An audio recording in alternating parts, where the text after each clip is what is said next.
Assalamualaikum warahmatullahi wabarakatuh. Salam sejahtera untuk kita semua.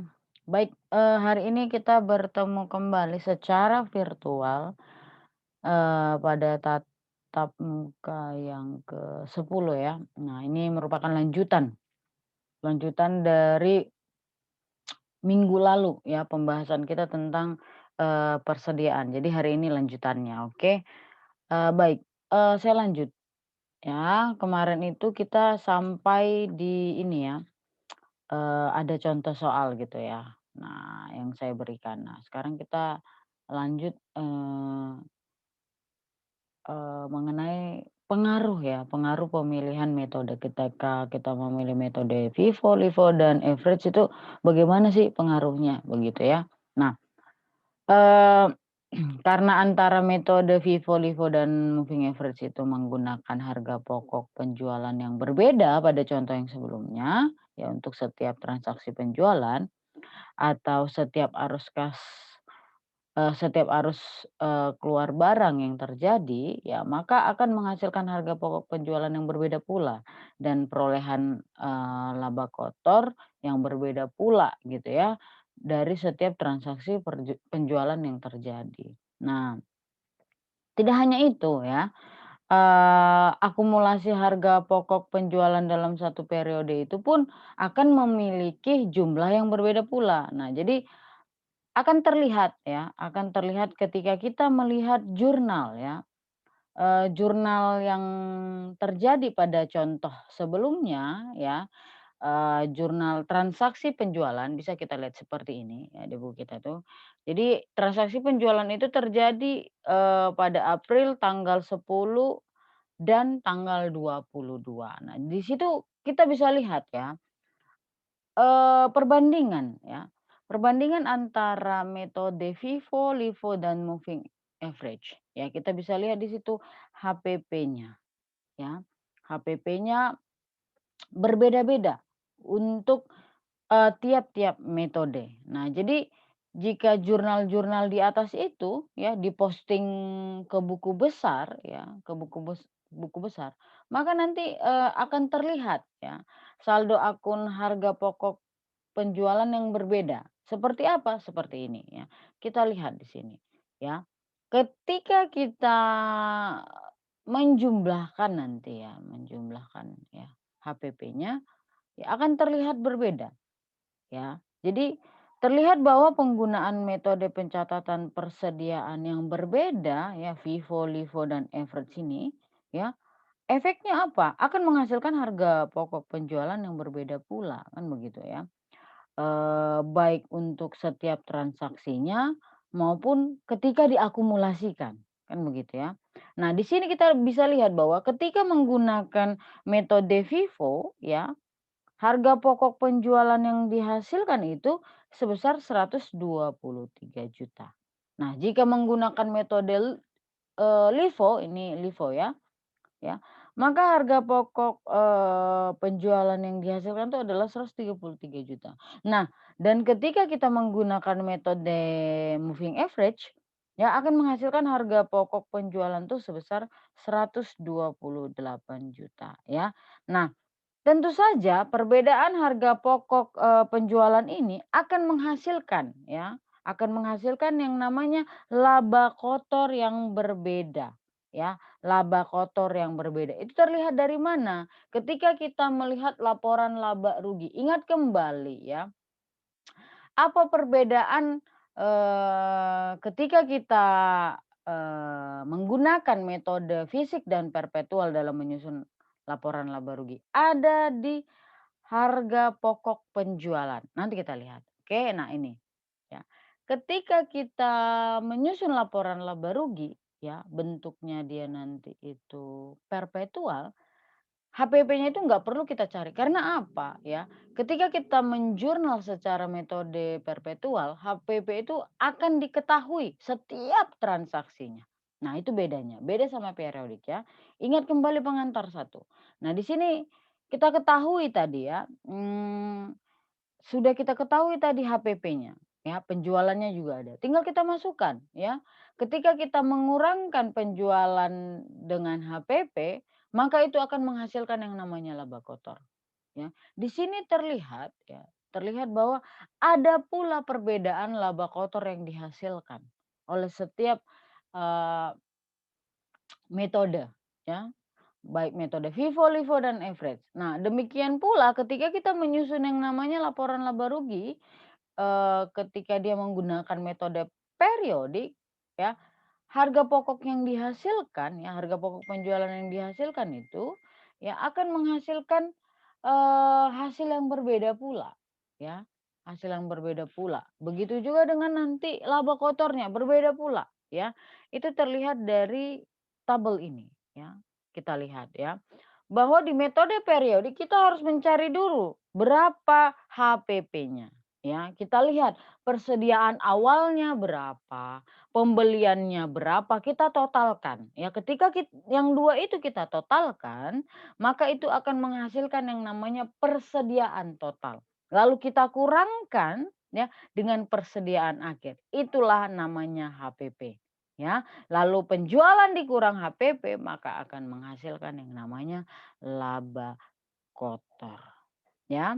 Di sini bisa kita lihat ya, penggunaan metode pencatatan persediaan yang berbeda ya, akan menghasilkan nilai persediaan akhir itu yang berbeda pula, ya. Persediaan akhir yang berbeda pula, ya itu. Di mana ya jika kita, menggunakan metode FIFO ya, akan menghasilkan persediaan akhir ya, menghasilkan persediaan akhir itu sebesar 30 juta. Dan jika menggunakan metode LIFO ya akan, menghasilkan persediaan akhir tuh 20 juta. Sedangkan, ketika kita menggunakan, metode moving average ya, akan menghasilkan persediaan, akhir tuh sebesar 25 juta. Nah, perbedaan ini nantinya akan menyebabkan harga pokok penjualan untuk setiap metode yang kita gunakan itu ya, berbeda pula. Nah, pada akhirnya laba kotor juga berbeda ya, di mana nanti kita bisa lihat di sini ya, metode FIFO laba kotornya 31 juta, LIFO 21 juta, moving average itu 26 juta. Ya, jadi itulah ya, itulah pengaruh ya, ketika kita memilih metode FIFO kah, LIFO kah, average kah, pengaruhnya itu ya. Kita bisa lihat ya harga pokok penjualan yang dihasilkan berbeda sehingga pengaruhnya apa ke laporan laba rugi? Laba kotornya pun akan berbeda pula. Oke, baik ya. Kita membahas mengenai metode biaya gabungan ya. Ya, ada kalanya ya sebuah perusahaan itu membeli atau memproduksi sekelompok barang dengan satu harga tunggal ya, yang kemudian itu nantinya dijual secara terpisah ya. Dengan harga jual per unitnya berbeda-beda pula gitu. Nah, perbedaan harga jual produk tersebut terjadi karena perbedaan berat atau perbedaan luas atau perbedaan kualitas di antara produk tersebut. Sehingga untuk menentukan yang namanya harga pokok penjualan per unit itu tidak bisa kita hitung secara merata ya. Dalam kasus seperti ini ya, jadi metode yang dapat digunakan itu adalah metode biaya gabungan ya, atau, ada yang menyebut juga dengan metode pembelian sekeranjang atau basket purchase ya. Nah, maka nanti langkah yang diperlukan untuk menentukan yang namanya harga pokok penjualan per unit dalam contoh kasus yang barusan saya sebutkan itu, ya yaitu dengan cara apa? Menghitung proporsi harga jual dari satu unit produk, nanti akan dibandingkan dengan nilai penjualan total yang direncanakan. Ya, jadi nanti berdasarkan proporsi harga jual tersebut, ya ditentukanlah nanti proporsi harga jual, harga pokok penjualan per unit. Ya, nanti kita bisa menentukan. Ya. Nah, jadi nanti ketika kita sudah bisa menentukan yang namanya harga pokok penjualan per unitnya sudah dapat gitu, maka nanti nilai persediaan akhir itu pun akan bisa kita tentukan dengan jelas, ya. Contoh ya, contoh pada, buku kita ya. Nah, di situ katanya ada sebuah PT Gria ya, di mana ini adalah sebuah perusahaan ya, perusahaan real estate, property developer ya. Nah, katanya pada awal Januari 2006 perusahaan ini membeli sebidang tanah harganya 10 M ya. Nah, nanti tanah ini akan dibagi menjadi 400 kapling. 400 kapling ke dalam, 3 ukuran ya, 3 ukuran yang berbeda-beda. Nah, kelompok kapling A itu nanti ada 100 unit ya, ada 100 unit dengan dijual dengan harga 100 juta per kapling ya. Lalu ada kelompok kapling B sebanyak 100 unit ya, nanti dijual, dengan harga 60 juta per kapling. Dan ada kelompok kapling C itu 200 unit, nanti dijual dengan harga 45 juta per kapling. Ya ini, ya jadi nanti, eee, ketika kita menganalisis, soal ini kita buatlah nanti, ininya, contohlah tabelnya kan. Nah, kita langsung buat ini tabelnya. Ada 3 kapling katanya kan, 3 kapling. Ya A, B, C, D. Nah, harga jualnya tadi kapling A 100, harga jual kapling B 60, harga jual kapling C tadi 45. Katanya kapling A 100, B 100, C-nya 200, pas totalnya 400 tadi kan. Nah, kita kalikan ya. Kita kalikan ini kali ini hasilnya, ini kali ini kali ini kali hasilnya, ya. Jadi, nantinya ya, "Bu, ini dari mana?" Gitu ya. Oke, kita perhatikan dulu ya. Nanti untuk menghitung yang namanya harga pokok, penjualan, per unit ya, harga pokok penjualan per unit kafling itu nanti kita akan menghitungnya dengan cara apa, ya dengan cara menghitung proporsi nilai penjualan per jenis kapling dibandingkan dengan, eee, nilai penjualan total, ya. Nah, coba kita lihat, karena kafling A tadi itu direncanakan dijual dengan harga 100 juta per unit, ya 100 juta per unit, ya, lalu nanti dengan total, penjualannya itu sebanyak 100 unit, maka nanti ya akan menghasilkan nilai penjualan total untuk kafling A itu 10 M ya. Kalau di B kalau di B kan direncanakan dijual 60 juta per unit dan banyaknya itu 100, maka hasilnya 6 M, ya kan. Di kafling C direncanakan dijual tuh per unit 45 juta. Ya, lalu sebanyak 200 juta, maka dia hasilnya 9 M, ya. Sehingga nanti ya, nilai total penjualan yang direncanakan untuk ketiga kapling ini adalah 25 M. Kita totalkan ini, ya kan. Nah, lalu menghitung proporsinya ini gimana, Bu? Nah, dengan demikian ya, gini caranya. Ya, kalau kita lihat kapling A, ya. Kapling A ini kenapa dia memberikan kontribusi sebesar 40% dari nilai total penjualan? Caranya bagaimana, Bu? Caranya adalah 10 M dibandingkan nanti dengan totalnya ini, ya. Nilai total penjualan kapling tersebut dibandingkan dengan total nilai penjualan. Ya, maka dapatlah 40%. Begitu juga untuk yang 24%. Ya, ini dibandingkan dengan ini. Ya. Nah, 36% juga ini dibandingkan dengan ini, ya. 9 M dibandingkan dengan 25 M. Sehingga nanti dapat kita lihat proporsi masing-masing untuk kelompok kaplingnya. Oke, nah setelah kita mengetahui proporsi nilai, penjualan kan, nilai penjualan per kafling. Ya, per kafling dibandingkan dengan nilai total penjualan seluruh kapling, ya maka langkah berikutnya apa, Bu? Ya, langkah berikutnya adalah menentukan proporsi harga pokok penjualan. Harga pokok penjualan.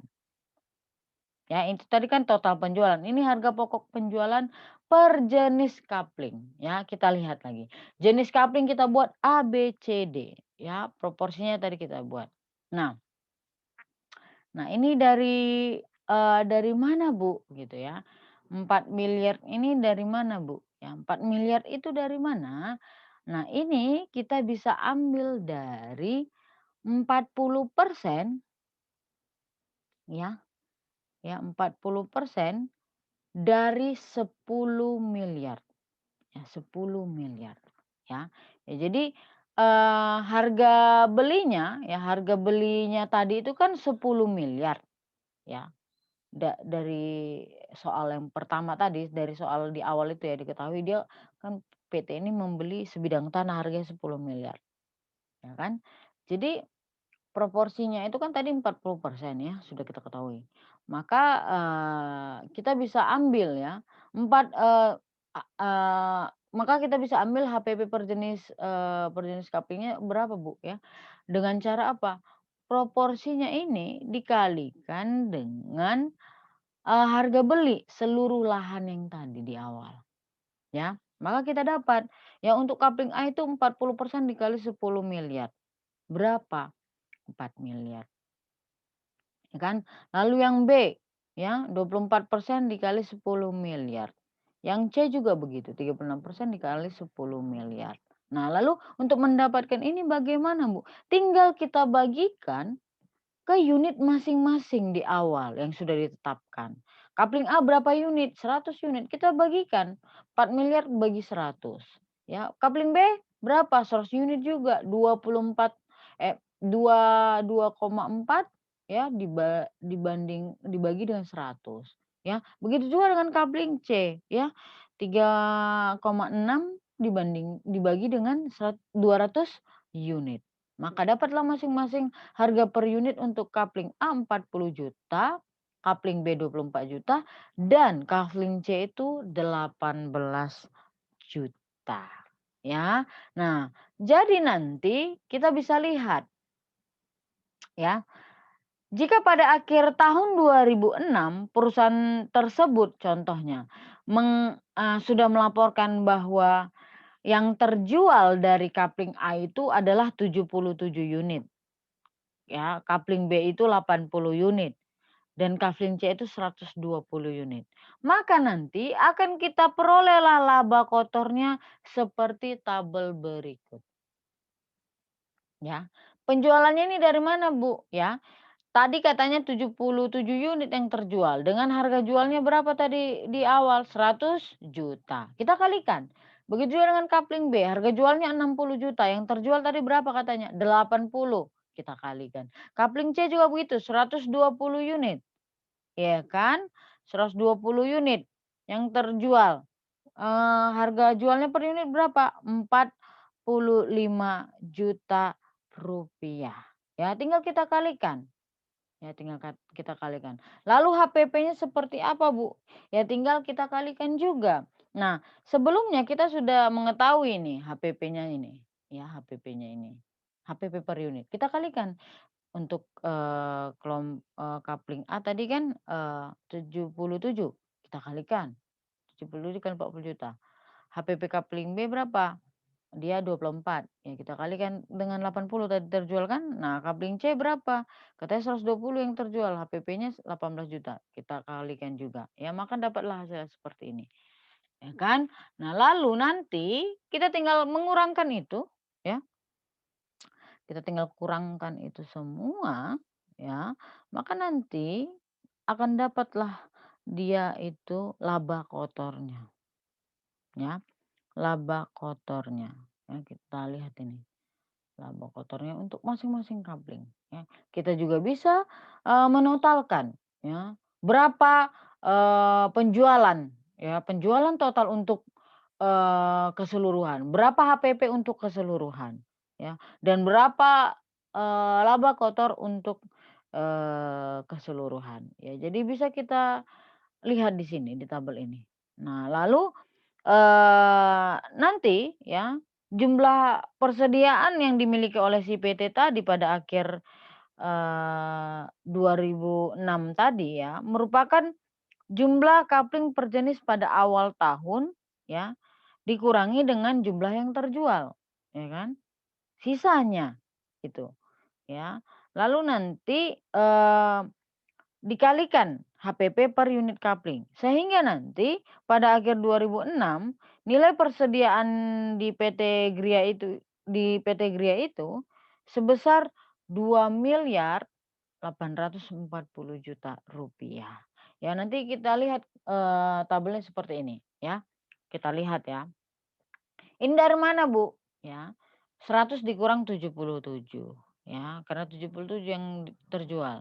Nah, ini dari mana, Bu? 100 dikurang 80. Ini dari mana, Bu? Ya 200 dikurang 120 ya.